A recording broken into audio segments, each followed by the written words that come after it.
Gracious Lord, you have ordained the heavenly planets, the spiritual Vaikuntha planets, and the imperial Brahman sphere as the respective destinations of the performers of auspicious activities.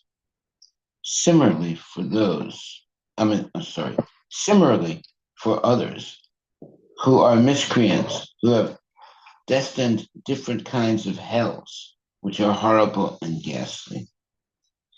Yet sometimes it is found that their destinations are just the opposite. It is very difficult to ascertain the cause of this. Interesting. Purport by His Divine Grace, A.C. Bhaktivedanta Swami Srila Prabhupada. Jai Srila Prabhupada Ki Jai. The Supreme Personality of Godhead is called the Supreme Will. It is by the Supreme Will that everything is happening. It is said, therefore, that not a blade of grass moves without the Supreme Will. Generally, it is prescribed that performers of pious activities are promoted to higher planetary systems.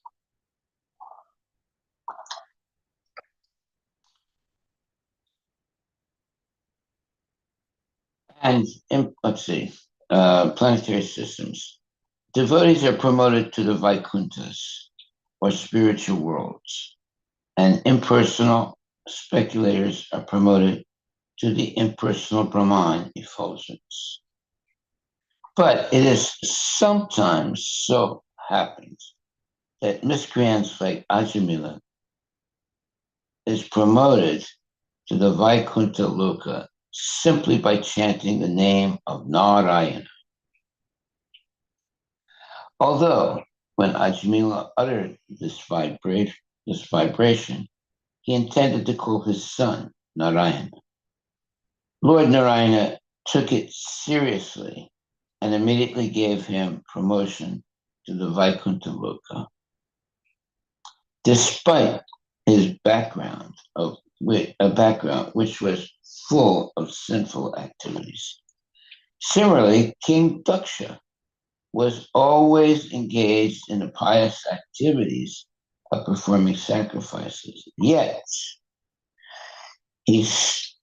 simply because of creating a little misunderstanding with Lord Shiva, he was severely taken to task. The conclusion is, therefore, that the Supreme Will is the ultimate judgment. No one can argue upon this.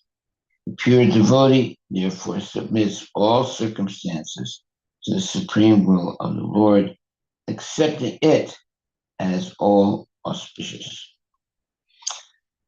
Interesting.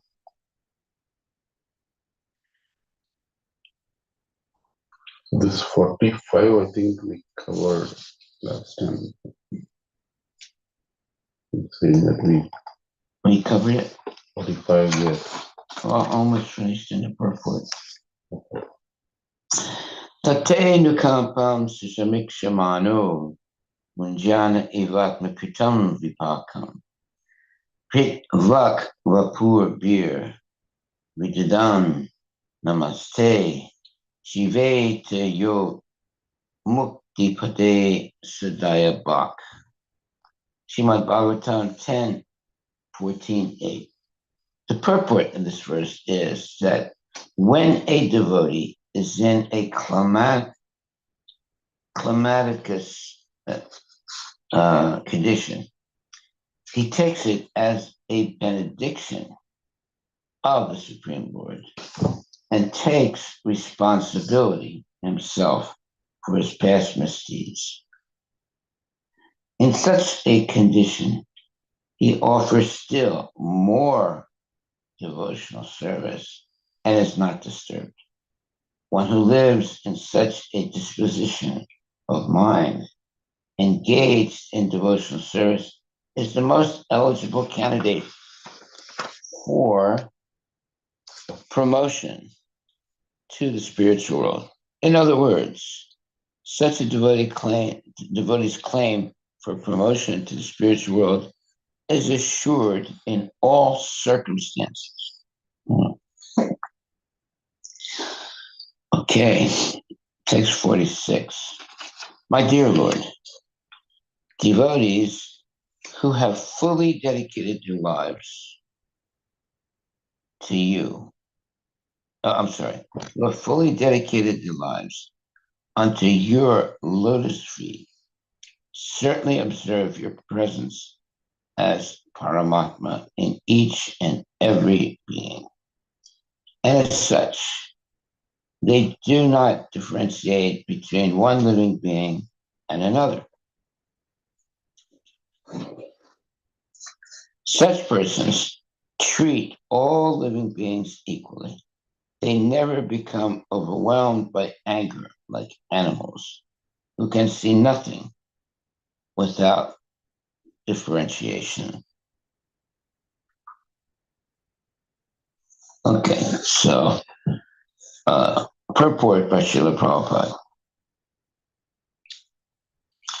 When the Supreme Personality of Godhead becomes angry or kills a demon, materially this may appear unfavorable, but spiritually it is very blissful blessing upon him. Yeah, the one who gets killed. Therefore, pure devotees do not make any distinction between the Lord's anger and his blessings. They see both with the reference to the Lord's behavior or with others and themselves. They see both with reference to the Lord's behavior with others and themselves. A devotee does not find fault with the behavior of the Lord in any circumstances. Okay? That's transcendental life. Text 47. Persons who observe everything with differentiation, who are simply attached to fruitive activities, who are mean-minded, who are always pained to see the flourishing condition of others, and who thus give distress to them by uttering harsh and piercing words, have already been killed by providence. Thus, there is no need for them to be killed again by the exalted personality of Godhead, like you. Okay, providence means the laws of karma. So, people who use harsh and piercing words have already been killed by providence, and thus there's no need for them to be killed again by an exalted personality like you. Yeah. Okay. Purport by Srila Prabhupada. Persons who are materialistic and always engaged in fruitive activities for material profit cannot endure seeing the flourishing life of others. In other words, they're envious. Except for a few persons in Krishna consciousness, the entire world is full of such envious persons who are perpetually full of anxieties. It's not a good way to live because they are attached to the material body and are without self-realization. Since their hearts are always filled with anxiety, it is understood that they have already been killed by providence. Thus, Lord Shiva is a self-realized Vaishnava, was advised not to kill Daksha. A Vaishnava is described as Paraduka Dukhi because although he is never distressed in any condition of life, he is distressed to see others in a distressed condition. Vaishnavas, therefore, should not try to kill by any action of the body or mind, but should try to revive Krishna consciousness of others. Okay, that's a major statement and shows the real culture of Vaishnavism. And they should try to revive the Krishna consciousness of others out of compassion for them. The Krishna consciousness movement has been started to deliver the envious persons of the world from the clutches of Maya. And even though devotees are sometimes put into trouble, they push on the Krishna consciousness movement in all tolerance with Lord Chaitanya's advices. Trinadapi sunichena tararapi sesana manina manadena kirtaniya sadahari. One can chant the holy name of the Lord in a humble state of mind, thinking himself lower than the straw on the street. One should be more tolerant than the tree, devoid of all sense of false prestige, and ready to offer all respects to others. In such a state of mind, one can chant the holy name of the Lord constantly. This is the third verse of the Shiksastaka, the 8 prayers of Lord Chaitanya. Lord Chaitanya only wrote 8 prayers. That was it. But those 8 prayers are so profound that they include all knowledge that necessary for going back to Godhead. A Vaishnava should follow the example of such Vaishnavas as Haridasa Thakura, Nityananda Prabhu, and also Lord Jesus Christ. Wow, Haribol. There is no need to kill anyone who has already been killed, but it should be noted herewith that a Vaishnava should not tolerate the blaspheming of Vishnu or Vaishnavas, although he should tolerate personal insults to himself. Okay, that's very good advice. One should not be disturbed by insults by ignorant people. But one should not tolerate the insults to Krishna or Vaishnavas. That means that you should do something when Vaishnavas or Krishna is insulted. If you don't,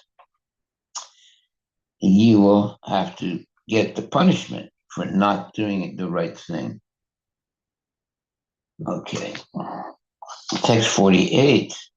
My dear Lord, if in some places materialists who are already bewildered by the insurmountable illusory energy of the Supreme Godhead sometimes commit offenses, a saintly person with compassion does not take this seriously, knowing that they commit offenses because they are overpowered by the illusory energy. He does not show his powers to counteract them. Purport by Srila Prabhupada. It is said that the beauty of a tapasvi or saintly person is forgiveness. There are many instances in the spiritual history of the world in which many saintly persons, although unnecessarily harassed, did not take action, although they could have done so. Parikshit Maharaj, for example, was unnecessarily cursed by a Brahmana boy, and this was very much regretted by the boy's father. But Parikshit Maharaj accepted the curse and agreed to be within a week and agreed to die within a week as the Brahmana boy desired. Parikshit Maharaj was the emperor and was full in power, both spiritually and materially, but out of compassion and out of respect for the Brahmana community, he did not counteract the action of the Brahmana boy, but agreed to die within 7 days because it was desired by Krishna that Parikshit Maharaj agreed to the punishment, so that the instruction of Srimad Bhagavatam would thus be revealed to the world. Parikshit Maharaj was advised not to take action. A Vaishnava is personally tolerant for the benefit of others. When he does not show his prowess, this does not mean that he is lacking in strength. Rather, it indicates that he is tolerant for the welfare of the entire human society. Wow, that's a nice purport. Very interesting statements. Text 49. My dear Lord, you are never bewildered by the formidable influence of the illusory energy of the Supreme Personality of God. Therefore, you are omniscient, meaning you see everything, you understand everything, and should be merciful and compassionate toward those who are bewildered by the same illusory energy and are very much attached to fruitive activities. Purport by Srila Prabhupada. A Vaishnava is never bewildered by the influence of the external energy because he is engaged in the transcendental loving service of the Lord. The Lord states in Bhagavad Gita 7:14, Davi esa gunamayi mama maya durataya mam eviye prapadyante mayamitam tarantite.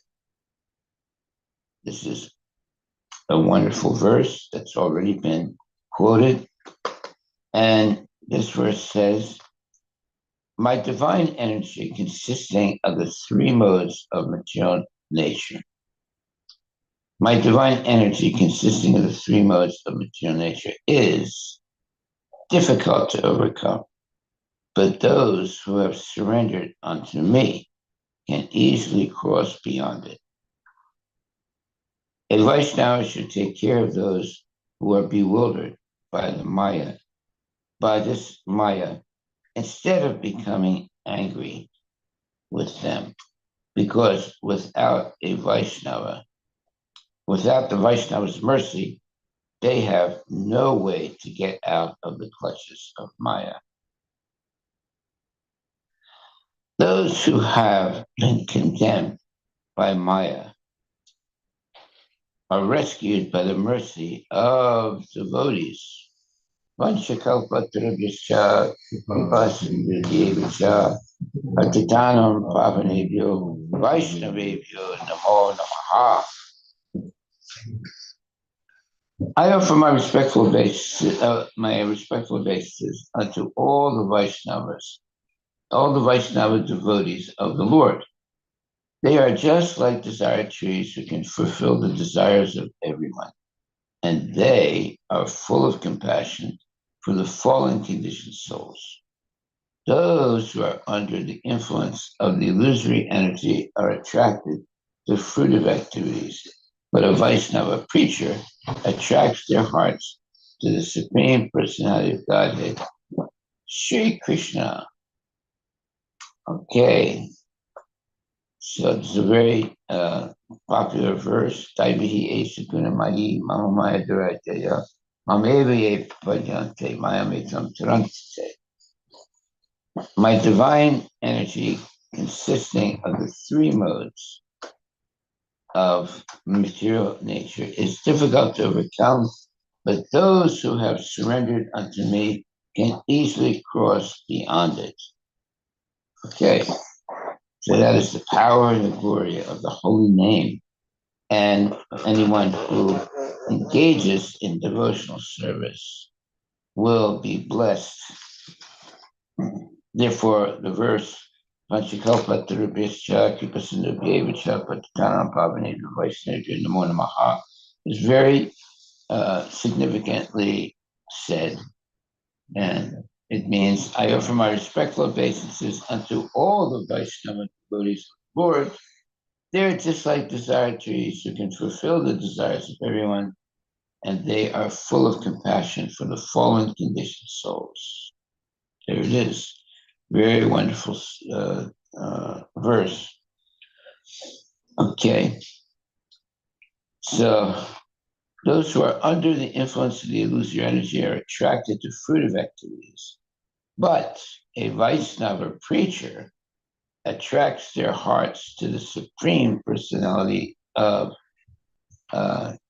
Godhead, Sri Krishna. Okay.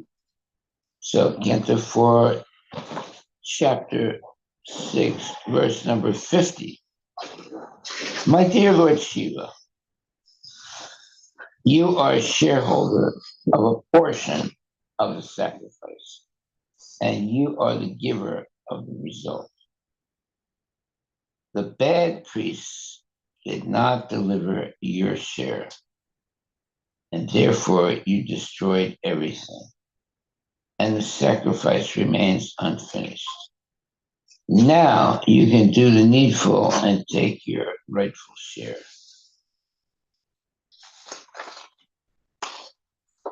Okay, text number 51.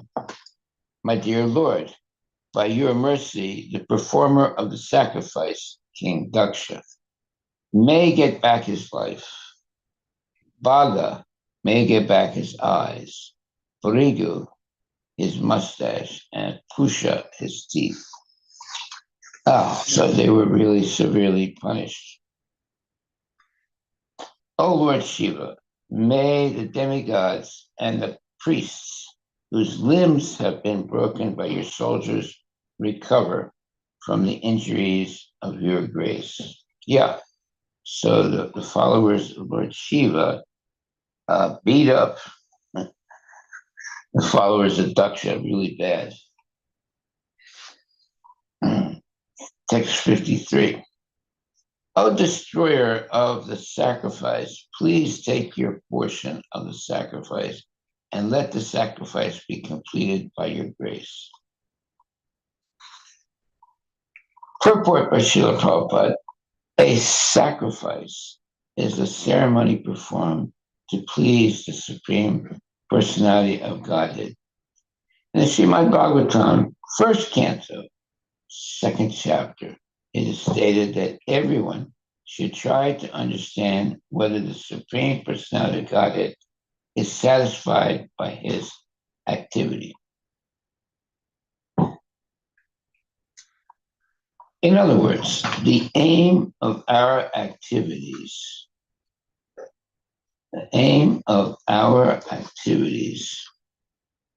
should be to satisfy the Supreme Personality of Godhead. Okay, that makes sense.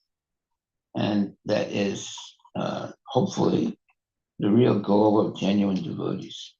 Just as in an office, it is the duty of the worker to see that the proprietor or the master is satisfied. Yeah. But nowadays, there are a lot of people that are losing their jobs because the masters are not satisfied.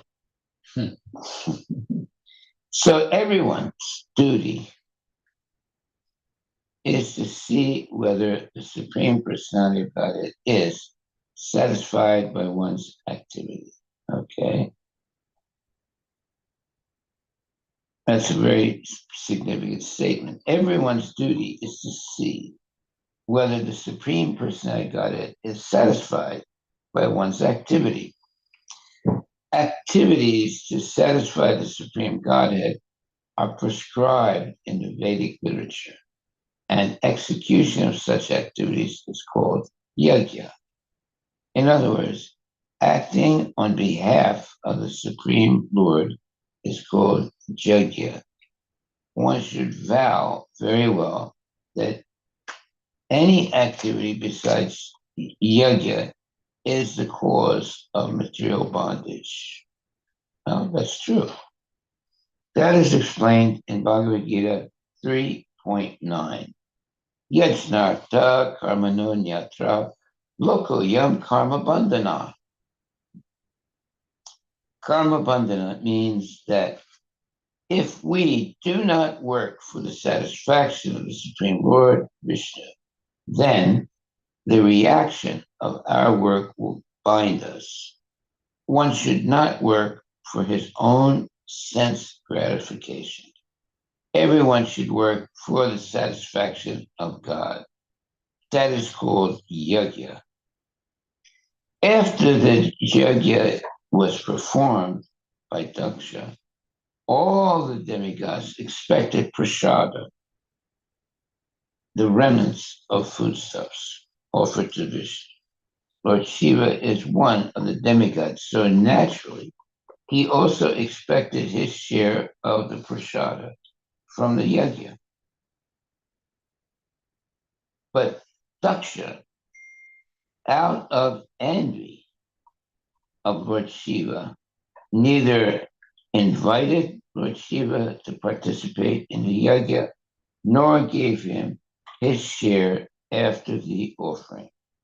But after the destruction of the yajna arena by the followers of Lord Shiva, Lord Brahma pacified him and assured him that he would get his share of prasada. Thus, he was requested to rectify whatever destruction was caused by his followers. So, yeah, obviously, Lord Shiva became extremely upset, and his followers uh, uh, created havoc uh, and scared everyone and caused a lot of suffering and destruction. But now, Lord Shiva is being asked uh, to behave himself and be pacified, and he's guaranteed a share of the prasadam, but also he's requested to rectify whatever destruction was caused by his followers. Okay. Well, you see, when someone gets angry, oftentimes some uh, damage is done one way or another. But after such damage is done, if one's anger subsides, then they can understand if they made a mistake and they can be asked to rectify the mistake. In Bhagavad Gita 3:11, chapter 3, verse 11, it is said that all the demigods are satisfied when one performs yajna. Because the demigods expect prasada from the yajna must be performed. Okay? Those who engage in sense gratificatory materialistic activities must perform yajna. Otherwise, they will be implicated. That means they'll be held responsible. Thus, Daksha being the father of mankind, was performing yajna, and Lord Shiva expected his share. But since Shiva was not invited, there was trouble. By the meditation of Lord Brahma, however, everything was settled satisfactorily. Oh, thank you, Lord Brahma. The performance of yajna is a very difficult task because all the demigods must be invited to participate in the yajna. Okay, well, there's millions of demigods. In this Kali Yuga, it is not possible to perform such costly sacrifices. Yeah, because there are millions of demigods. So how can you feed so many people? It costs a tremendous amount of money. Nor is it possible to invite the demigods to participate. Therefore, in this age, it is recommended Yagnai Sankirtana Parayar Yajanti Hi Sumeda Saha Srimad Bhagavatam 11:532. Those who are intelligent should know that in Kali Yuga, there is no possibility of performing the Vedic sacrifices. But unless one pleases the demigods, there will be no regulated seasonal activities or rainfall. Everything is controlled by the demigods. Very important statement. Under the circumstances in this age, in order to keep the balance of social peace and prosperity, all intelligent men should execute the performance of Sankirtana Yajna by chanting the holy names of Hare Krishna, Krishna Krishna, Hare Hare, Hare Rama, Rama Rama, Hare Hare. One should invite people, chant Hare Krishna, and then distribute prasada. This yajna will satisfy all the demigods, and thus there will be peace and prosperity in the world. Another difficulty in performing the Vedic rituals is that if one fails to satisfy even one demigod out of the many hundreds of thousands of demigods, just as Daksha failed to satisfy Lord Shiva, there will be disaster. But in this age, the performance of sacrifice has been simplified. Ah, very good. One can chant Hare Krishna, and by pleasing Krishna, one can satisfy all the demigods automatically. Jai Srila Prabhupada ki Jai. Hare Krishna, Krishna Krishna, Hare Hare, Hare Rama, Rama Rama, Hare Hare. So one can chant Hare Krishna, and by pleasing Krishna, one can satisfy all the demigods automatically. Thus end the Bhaktivedanta purports of the 4th chapter, Canto, 6th chapter of the Srimad Bhagavatam, entitled Rama Satisfies Lord Shiva. Okay, so there's a lot of important takeaways here. One of them is, in this age, in order to keep the balance of social peace and prosperity, all intelligent men should execute the performance of Sankirtana Yajna, chanting the holy names, chanting the holy names Hare Krishna, Krishna Krishna, Hare Hare, Hare Rama, Rama Rama, Hare Hare. One should invite people, chant Hare Krishna, and then distribute prasada. This yajna will satisfy all the devotees, and thus there will be peace and prosperity in the world. Sorry.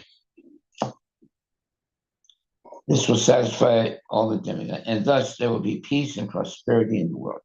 Another difficulty in performing the Vedic rituals is that if one fails to satisfy even one demigod out of the many hundreds of thousands of demigods, just as Daksha failed to satisfy Lord Shiva, there will be disaster. But in this age, the performance of sacrifice has been simplified. One can chant Hare Krishna, and by pleasing Krishna, one can satisfy all the demigods automatically. That is our major takeaway. Thus end the Bhaktivedanta purports of the fourth canto, sixth chapter of the Srimad Bhagavatam, entitled Brahma Satisfies Lord Shiva. Yeah, so by the performance of sacrifice. The performance of sacrifice has been simplified in Kali Yuga. One can chant Hare Krishna, and by pleasing Krishna, one can satisfy all the demigods automatically. Well, what does this say? You don't have to worship the demigods in Kali Yuga. If you worship Krishna, all the demigods will be satisfied. So those pundits that worship the demigods, you know, like Indra and all the other demigods, there are hundreds and thousands of demigods. It's completely unnecessary to worship them. If you worship Krishna, the demigods will all be satisfied. Okay. Maharaj, on the verse 46, if we go back, Yeah. this one just wanted to understand because here Lord Brahma is addressing Lord Shiva, and then specifically he says, "My dear Lord, devotees who have fully dedicated their lives unto your lotus feet certainly observe your presence as Paramatma in each and every being." He's addressing Lord Shiva, but is describing it as Paramatma in each and every being. So this purport has not fully addressed that point in the purport, but this is probably, if somebody is from Shiva follower, he'll say like, this is that equality, or like you can worship the Lord in any form, or like maybe even Mayavadis can use this verse. So how is this to be understood?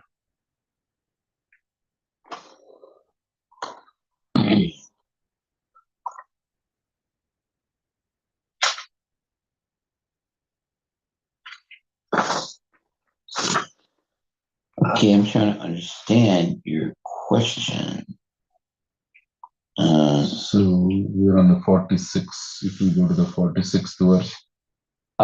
That's why I'm having difficulty understanding.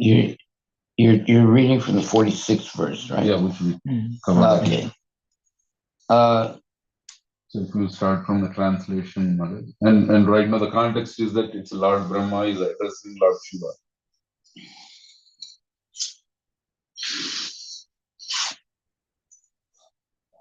Yeah, my voice. Mm-hmm. Because it says my Lord. My dear Lord.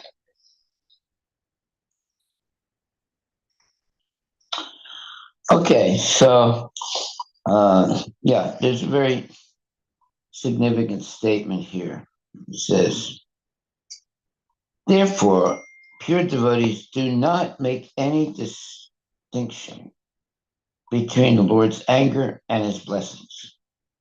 They see both with reference to the Lord's behavior with others and themselves. A devotee does not find fault with the behavior of the Lord in any circumstances. So is that what you're talking about? No, if we start with the translation, My dear Lord, devotees who have fully dedicated their lives unto your lotus feet certainly observe your presence as Paramatma in each and every being. And as such, they do not differentiate between one living being and another. In other words, they don't see any difference between a cat or a dog or a ant and an elephant. Is that right? yeah, but this is addressing Lord Shiva.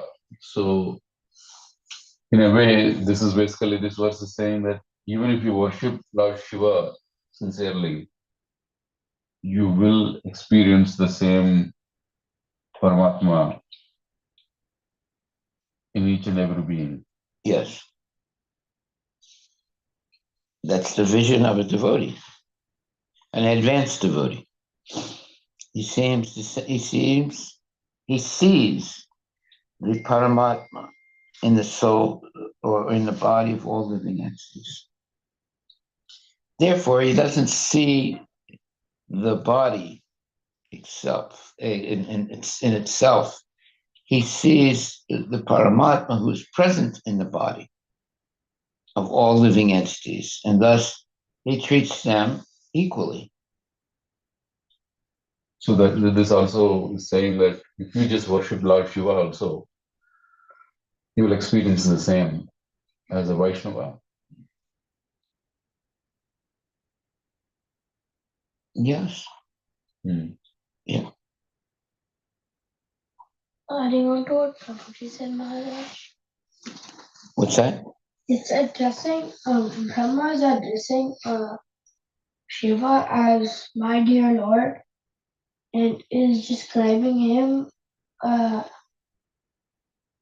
and he's using the same lotus feet, like the like adjective for both Krishna and Shiva. And then he's also using Paramatma, which is Krishna, but he's using that to describe Shiva. So can't like Mayavadis use this verse? That's a good question. But no, not really. You see, a pure devotee sees the oneness of, let's say, other living entities in the sense that they have all come from Krishna. So they see that oneness. They're all part of the same family, let's say.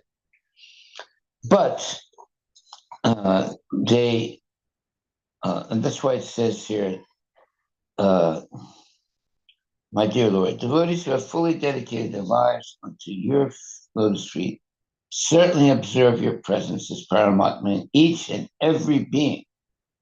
And as such, they do not differentiate between one living being and another. In other words, they give respect to all living beings. Right? Such persons treat all living entities equally. That means the good people and the bad people, or the good, let's say, creatures and the bad creatures. They never become overwhelmed by anger like animals who can see nothing without differentiation. So, the animals see differentiation. Like a dog does not see his connection with cats. Cats are usually attacked by dogs. But the devotee sees, the devotee doesn't differentiate between one living being and another. Well, he sees that the dogs, the cats, the human beings, all are, let's say, emanating from Krishna, the Supreme Personality Godhead. So he sees the oneness of all living entities. But he's not crazy and thinking, oh, well, the tiger is in oneness with other living entities. So let me stick my head in the tiger's mouth and call him my brother. Well, if you do that, the tiger will bite your head off. So the devotee can understand the oneness of all living entities, but he doesn't do anything foolish, like stick his head into the tiger's mouth. uh, you have to be careful about this understanding of oneness. So the real philosophy of Krishna consciousness is uh, uh, uh, oneness and difference at the same time. So that is a difficult philosophy at first to understand. That all living entities are related to Krishna because they all come from Krishna. But at the same time, there's differentiation of the living entities. So even though the tiger is let's call it progeny of Lord Krishna, they don't deal with the tiger in the same way that they would deal with a human being.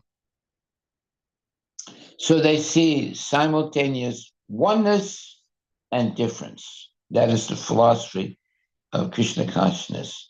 Simultaneous and of oneness and difference. So, yes, the tiger is a emanation from Krishna, but we don't intimately associate with the tiger because he is not able to see in the same way that the human beings can see. So the human beings understand the oneness and difference present in nature, in everything. Okay, so that's why it says here, devotees who have fully dedicated their lives upon your lotus feet certainly observe your presence as Paramatma and each and every being. Okay, so that's the vision of the devotee. It's not the vision of the non-devotee. The non-devotee does not see the presence of Paramatma in each and every being. Maharaj, so in the Sanskrit word to word meaning, there is no reference Shiva is a Paramatma. Yeah, that's why I think. It's in the translation. I think it seems like a rollover.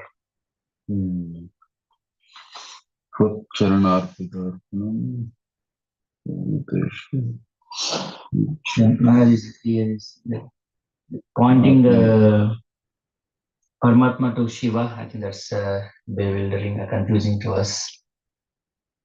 And but when we look at the word-to-word meaning of the Sanskrit, no reference of Shiva being addressed as Paramatma.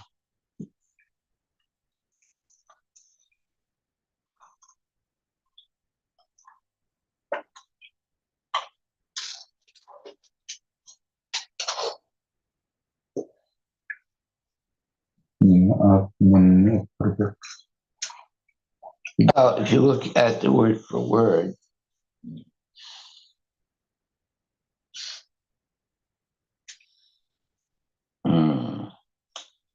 this statement, Tvat Karana Arpita Atmanam, of those who are completely surrendered at your lotus feet. But there's no reference. And then it says Bhutesu, among living entities, Sarvesu, all varieties, abhipasyatam, perfectly seeing. Mm. And then tava, your, and then bhutani, living entities. And then Sha and Atmani in the supreme. So there it is. It sees all living entities Yeah. and in the supreme. In other words, apritak, Refer to Krishna. non-different. Those who didrikshatam, those who see like that, prayena, almost always, rosa, anger, abhibavet, take place yata, exactly like animals. So, in other words, it says that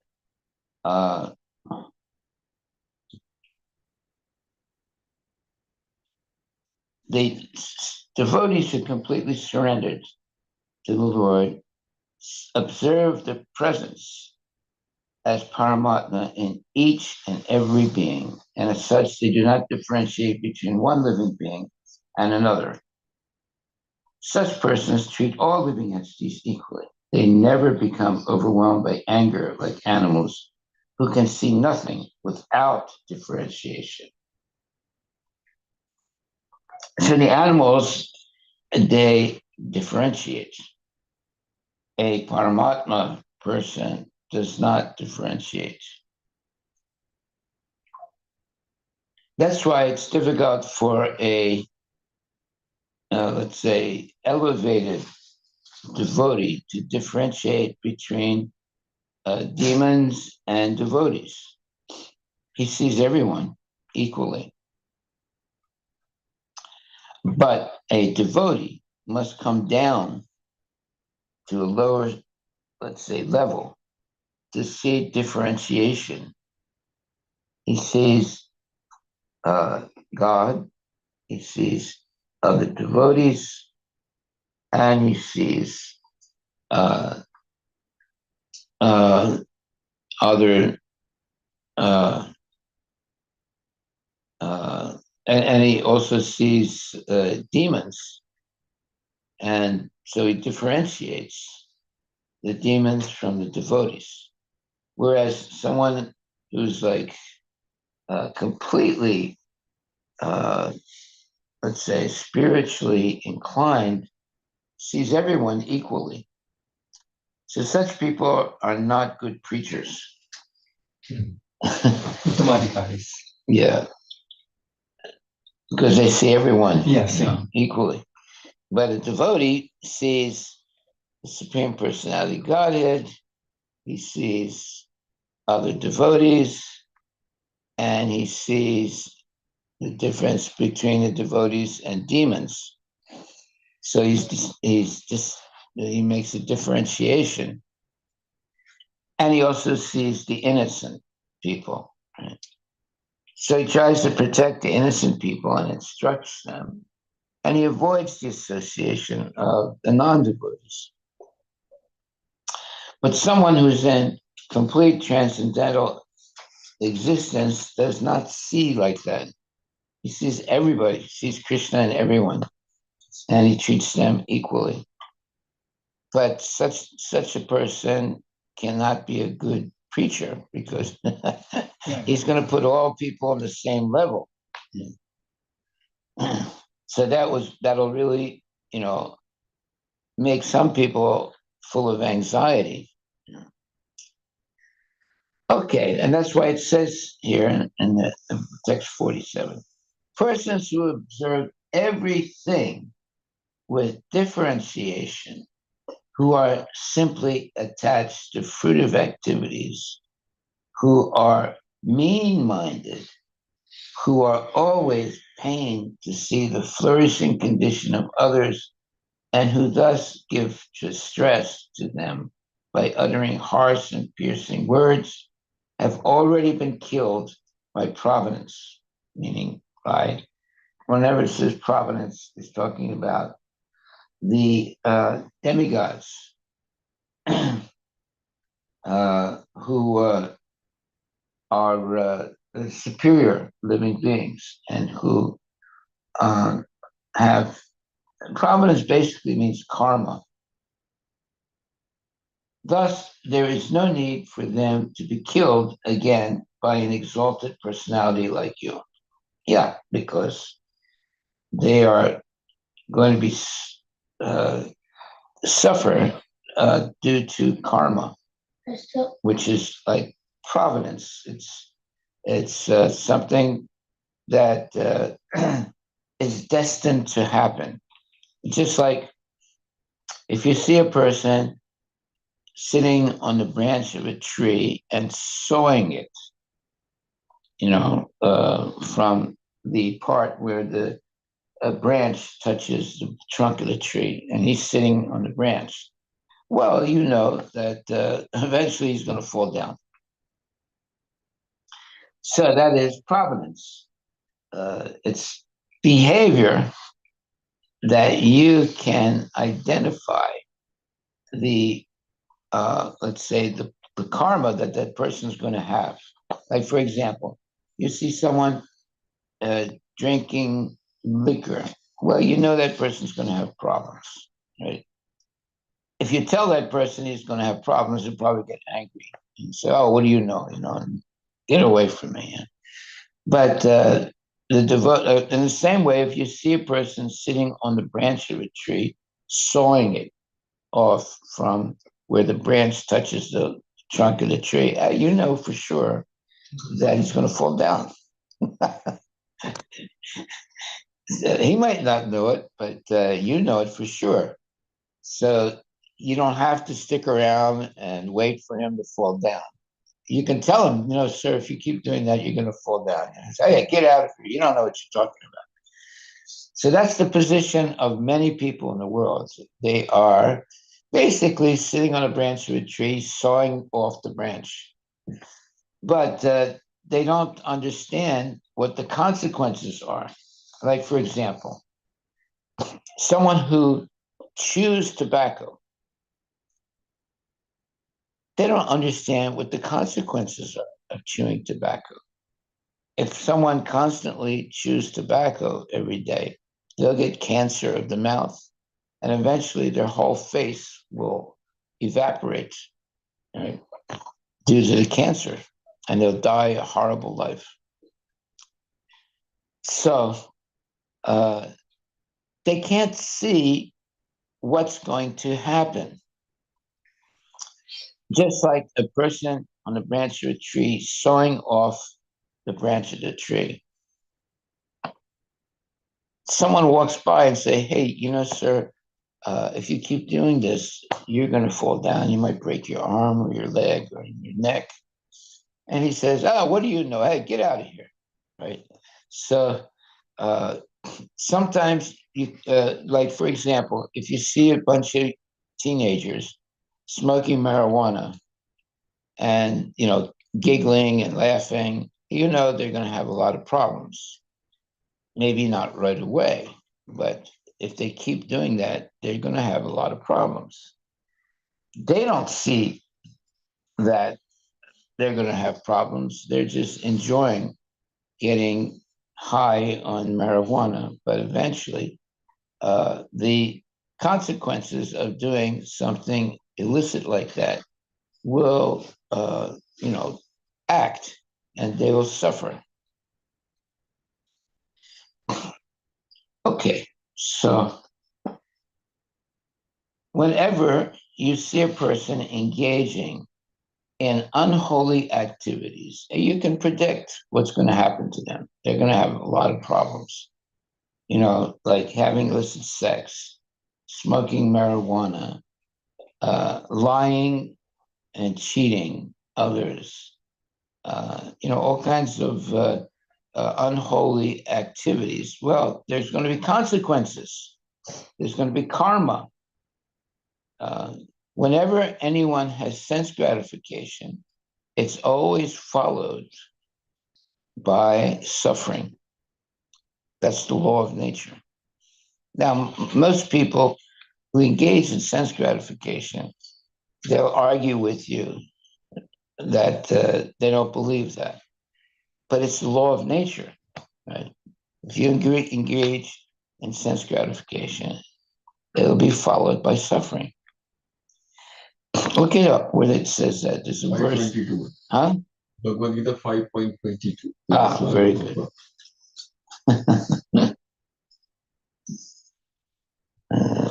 5.22. Okay. Well, if you just understand that one thing, that's enough to get you sobered up so you avoid engaging in sense gratification. Okay, very good. I'm glad you memorized that. You have taught multiple times. Yeah. So, yeah, it's a constant reminder. Yes. And these verses from 42 to 47, establishing Lord Shiva as the Supreme Personality of Godhead. Yes, so But we have to see from a different Yeah. level. Well, in the material world, he is the Yeah. Supreme Personality of Godhead. But he's not Supreme Personality of Godhead. yeah, it's about 42 Like Kunta. also. Huh? Shiva referred as Supreme Brahman. Before we heard Supreme Brahman is only Krishna. In the material world, he is the Supreme Brahman, but not in the spiritual world. But it all depends on from which angle of vision you're looking. Yeah. Yeah. So in certain positions, he is the Supreme God. But in other conditions, he is not the Supreme God. He's subordinate. Yeah, So- I think there is one lecture that Prabhupada gave Maharaj that actually helped me to reconcile. Is that he said, for example, when from the earth itself tree comes, From what? from the earth Yeah. tree comes. Okay. Now, when you want, a piece of soil, you can't get that soil from the tree. But if you want the firewood, you have to use only the tree. You can't use the earth, even though they are one manifested from another. Like, it's the same as milk getting converted into curd. Yeah. If you want the benefits of the curd, you have to go to the curd to get that. Yeah. If you want the benefits of the milk, you have to go to the milk to get that. So in that way, Prabhupada is talking about, in the ultimate sense, the only person who can actually give the liberation is only Krishna. Even though Lord Shiva is an energy, a transformation of Lord Krishna. Lord Shiva can only give you material benedictions. But Lord Krishna, if you want liberation from this material world, the only worship that is bona fide is actually Lord Lord Krishna, Mukunda, the person who gives the liberation.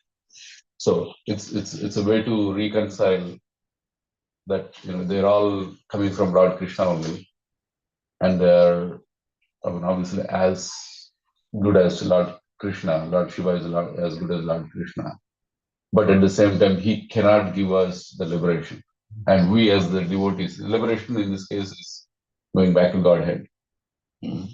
And Lord Shiva is only his purview is in the material realm, so he cannot give us the liberation that he's not endowed with, or he is not capable of, because that's only the responsibility of Lord, Vishnu, or in this case, Lord Vishnu. Yes.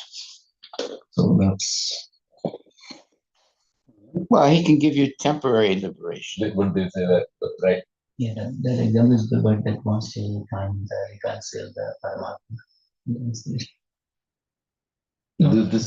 This sentence I'm also having a little struggle with this particular program. But when I heard that lecture, that's how that example is really, doesn't make sense, but not with the students. Which lecture you're talking about, or which verse you're talking about? So it's then the same. We went to the 46th verse. Yeah. Where in the way Prabhupada translated saying, your presence as Paramatma, when Lord Brahma is addressing Especially Lord Brahma addressing. Lord Shiva. As we use several times, the Brahma establishing Krishna is a Ishvara, Parama Krishna, Sachidananda. At the same time, Lord Brahma here. Is Because addressing Shiva is also Paramatma, then Yeah, it's we can because argument. there he's seeing him as a transformation of Krishna. So that feature. I don't know. For us, it will be different. Because it's a lot, yeah, internal offenses, right? Second offense is the independent, definitely we can understand, but equal. Here establishes Shiva is also equal to Krishna as Paramatma. No, he's just seeing Krishna only there. In Shiva also. That's what you said, right? So when one gets to very, very high level, Uttamadhikari, we don't see the differentiation. Then your same logic will apply to the word Lord, right? When they my dear Lord. So we will say Lord is the same Lord. Why we are saying Shiva Lord? In the material realm, Lord Shiva is Lord Shiva. Brahma is Lord. Everyone is Lord. But in the material realm, Even the material world, in Bhagavad Gita, it cannot give any verse reference pointing Shiva as Paramatma. Because we can find references to Shiva. Krishna saying, Pasyaditya Vasum Rudra Ashwinam Marutastra. See Shiva in me. No, so that's what But Prabhu is in the example, right? So sometimes there is differentiation, sometimes it's the same. So it depends on where we are connected. it's awakening. Unfortunately. They are same and yet different. I hear you, but it's from words playing, it can be a. But devotees will see Maharaj Paramatma, Krishna as a Paramatma, right? Like Vishnu as a Paramatma. Yeah. Like devotees will not see Shiva as Paramatma. Yeah, that's right. So our level. The sentence, I don't know, it's Well, Shiva's disciples see it, Dharma. Yeah. But Shiva's followers, they will see Shiva as a Paramatma and in every. Yeah, that is definitely true. But how do we take that in? If how do we? I still don't understand how Shiva will be Paramatma, because Shiva is a devotee of Krishna. So how can Paramatma be describing both of them? Because power difference is different. So in the first line it says, my dear Lord, devotees who have fully dedicated their lives unto you alone. So he's talking about the Lord Shiva's disciples, like followers, not the Vaishnavas. That's my understanding.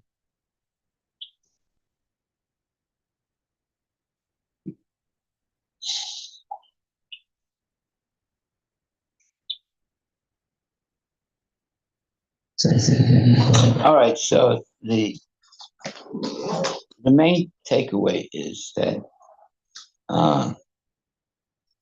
Yajnai Sankirtana Karar Yajanti Hi Sumeda Saha. Bhagavad Gita 11:532. Those who are intelligent should know that in the Kali Yuga, there is no possibility of performing the Vedic sacrifices. But unless one pleases the demigods, there will be no regulated seasonal activities or rainfall. Everything is controlled by the demigods under the circumstances in this age.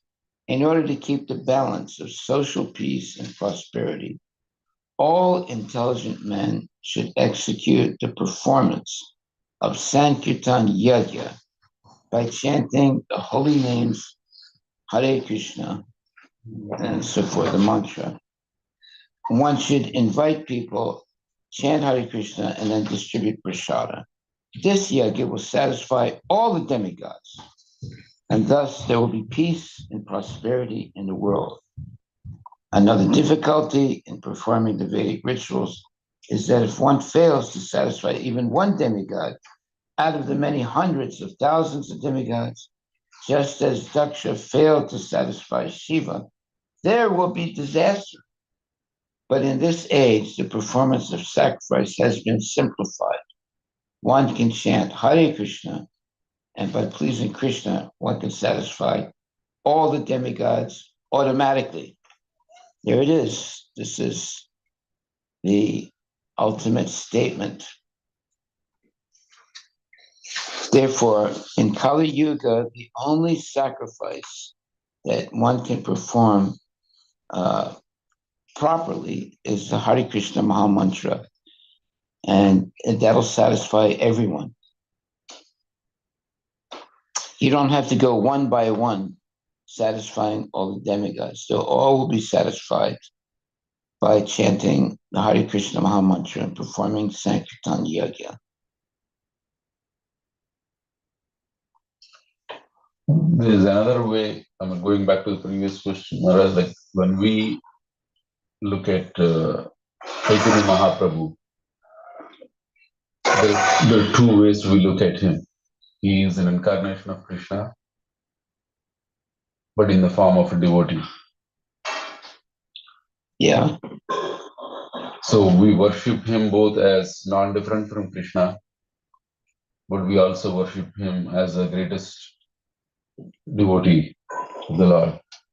I think it's the same way we need to see Lord Shiva as, that's what, in fact, when I plugged into it's actually pretty impressive what Chat GPT, the AI thing came and said. I asked, like, they gave the whole verse and they said, does this mean the worship of Shiva and Krishna is the same? It said, like, not exactly. The Srimad Bhagavatam, a key Vaishnava scripture, consistently presents Lord Krishna or Vishnu as the Supreme Personality of Godhead, the source of all other divinities, including Lord Shiva. However, it also acknowledges Lord Shiva's exalted position as a supreme devotee of Krishna and a powerful deity with a unique role in the cosmic order. The verse you have quoted emphasizes the spiritual equality and transcendental vision of Shiva's devotees, but that does not equate the worship of Shiva with the worship of Krishna in terms of their ontological status or the ultimate goal. Here is a further breakdown of the theological nuance. Lord Shiva as a devotee and deity. In Vaishnava traditions, Lord Shiva is revered as the greatest Vaishnava, Vaishnavanam Yadhasham, Srimad Bhagavatam 12, 13, 16, meaning he is the topmost devotee of Lord Vishnu or Krishna. His worship is often seen as a means to connect with Krishna directly. Shiva is also identified with the Paramatma aspect in this verse, which aligns with his role as a manifestation of the Supreme Lord's power, though subordinate to Krishna's plenary status as Bhagavan. Worship of Shiva versus Krishna. Worshipping Lord Shiva with material motives, example, power, wealth, liberation, is distinct from the pure devotional service, bhakti, offered to Krishna, which seeks only love of Godhead without any material gain. And Srimad Bhagavatam 10:88, 39, 38, 39 explain that Shiva can grant boons including liberation, but ultimate prema bhakti, this is the distinction. Even Shiva also can give liberation, but only up to the Brahman level. But the ultimate prema bhakti, loving devotion to Krishna, is the highest goal, surpassing even liberation. Shiva himself directs his devotees towards Krishna for this purpose. Yeah. So, and then the third point is that equality in vision, not in worship. This verse describes the mindset of Shiva's pure devotees who see all beings equally due to their surrender to Shiva and recognition of his divine presence. This reflects a Vaishnava ideal of transcendence over material distinctions, which is ultimately rooted in Krishna's supremacy as the source of all. However, this does not imply that Shiva and Krishna are interchangeable as objects of worship. Krishna is the Purnavatar, while Shiva is a Gunavatar and a devotee-empowered deity. So, I just thought like that would be relevant for... That summarizes it. Yes. Yeah. So, Achintya, Beta, Tattva. Exactly. Yeah. Simultaneously one and different. Different.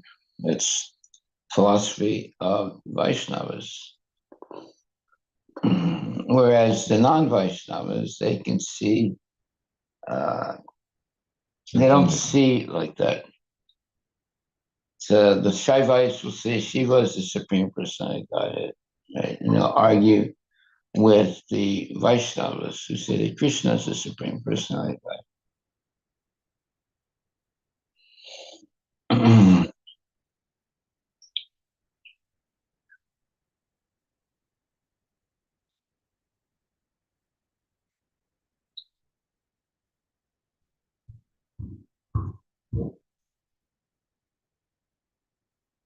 So what's the takeaway here? It's very profound. It says that therefore in this age, this is the last paragraph of Canto 4, Chapter 6, verse number, which one is it? Verse number 53.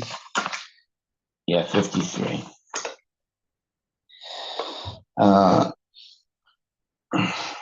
it says, in this age,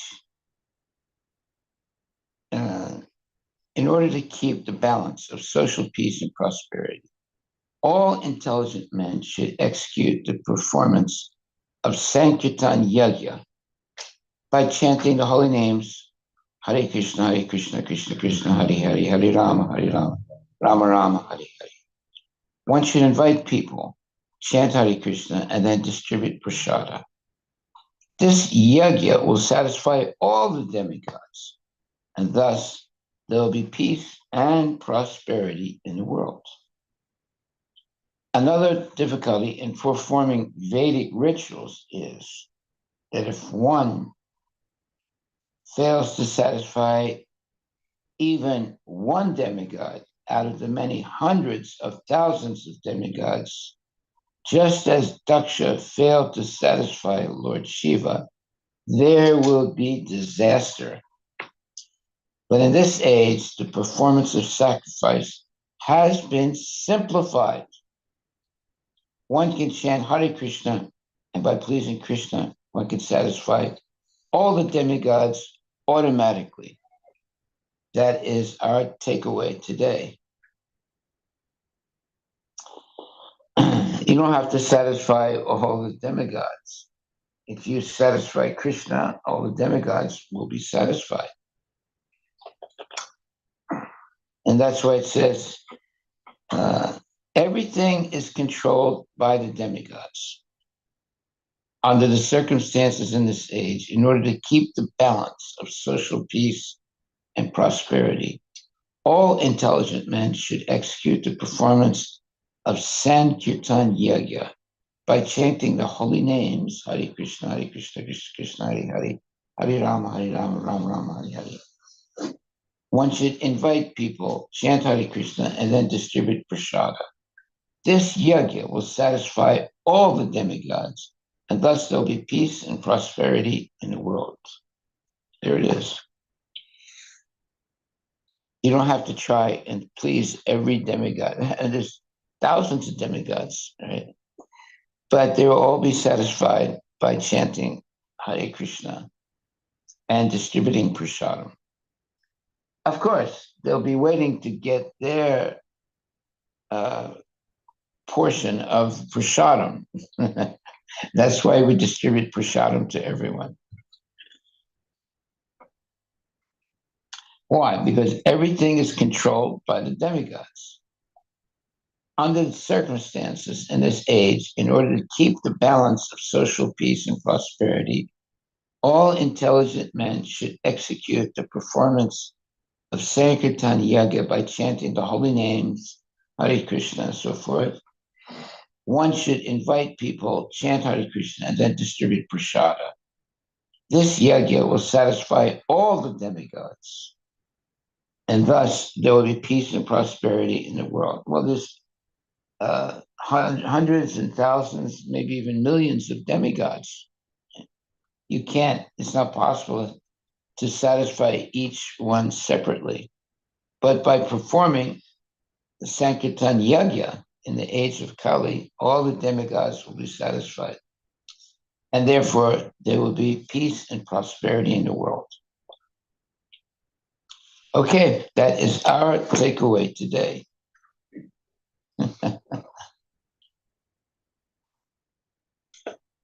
Most people don't understand this. So, and some people just give up trying to understand, right? But if you take the time to read all the purports of Srila Prabhupada, then you will understand what is the proper understanding of the demigods and pure devotees, and what is the recommended way in this age to make spiritual progress. Yajna Sankirtana Parar Yajanti Sumedasaha. Those who are intelligent should know that in the Kali Yuga, there is no possibility of performing the Vedic sacrifices. But unless one pleases the demigods, there'll be no regulated seasonal activities or rainfall. Everything is controlled by the demigods. Under the circumstances in this age, in order to keep the balance of social peace and prosperity, all intelligent men should execute the performance of Sankirtan Yagya by chanting the holy names Hare Krishna, Krishna Krishna, Hare Hare, Hare Rama, Rama Rama. One should invite people, chant Hare Krishna, and then distribute prasada. This yagya will satisfy all the demigods, and thus there'll be peace and prosperity in the world.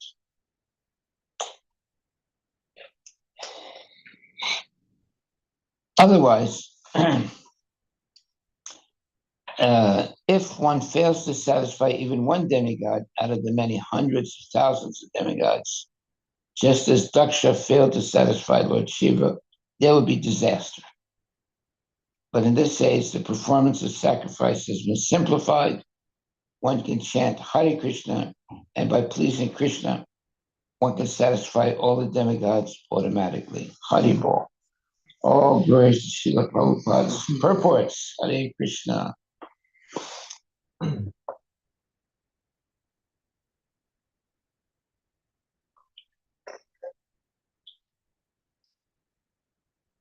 Okay, so everything has been made very simple. You don't have to be a exalted pundit to understand the right thing to do. Now, the pundits will make everything complicated. So you get confused and you don't know how to do the right thing. But when you read Prabhupada's purports, he smashes all the, let's say, diversions of the pundits and makes things crystal clear and easy to achieve liberation.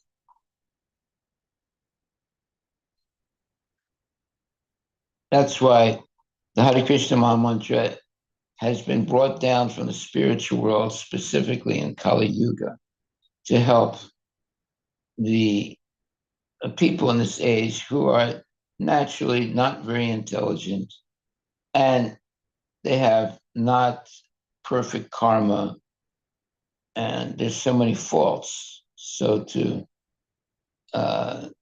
purify all those faults and very quickly bring people to the level of Krishna consciousness, the chanting of the Hare Krishna mantra is number one recommendation.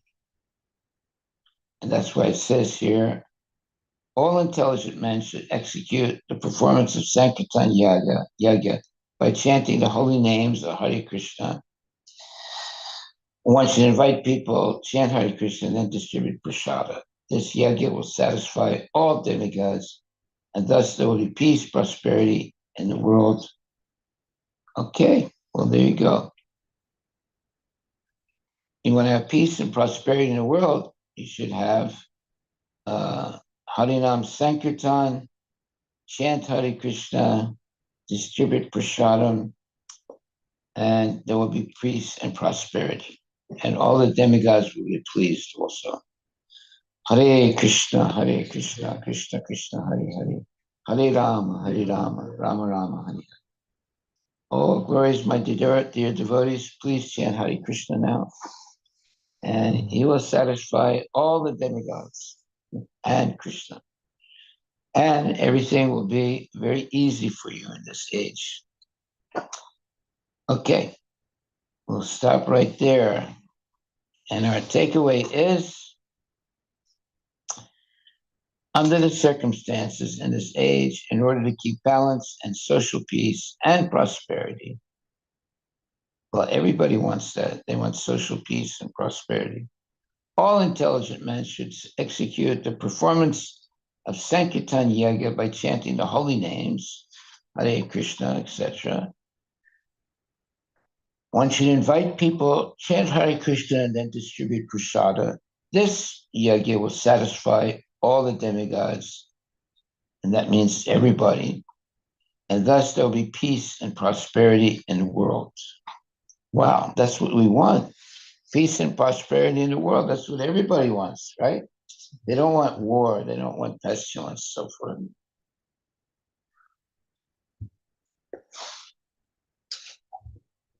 So the problem is, if you try and satisfy every demigod,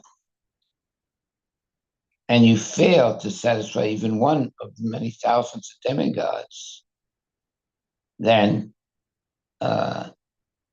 you'll see what happened to Daksha. He didn't satisfy Shiva, and it just caused a disaster. But in this age, Kali Yuga, the process of satisfying all the demigods is simplified. You simply chant Hare Krishna, and by pleasing Krishna, one can satisfy all the demigods automatically. There it is. Solution to all problems of life. Hare Krishna. So now we will chant Hare Krishna. Maha Mantra Ki Jai. Thank you, my dear devotees. Please have a good day. Don't worry about anything. Just chant Hare Krishna. All your problems will go away.